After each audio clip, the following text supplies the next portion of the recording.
બાબરાથી વર્ષોથી બાબરા ગૌરક્ષા અને ગૌભક્ત પરમ ગૌભક્ત જે પોતે ફરિયાદી બનીને ઘણી બધી ગાયોને કતલખાને જતી રોકી છે, કતલખાને જતી બચાવી છે, એવા પરમ ગૌભક્તને જે માનો કે ખોટી રીતે પાસામાં ફિટ કરવા માટે આવ્યા હતા.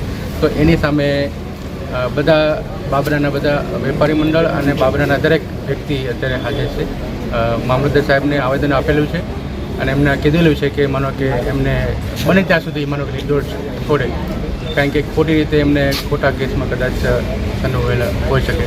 એને મોટાભાગની ગૌચર ભૂમિ કે જેને પવન સિક્કીમાં ખોટી રીતે માનો ઉપયોગમાં લીધેલી, તો એની સામે એને માનો કે આવેદન ચલાવેલું હતું. એટલે શક્ય હોય ત્યાં સુધી માનો કે એમને ખોટી રીતે સંડોવામાં ના આવે અને છોડી નિર્દોષ છોડી.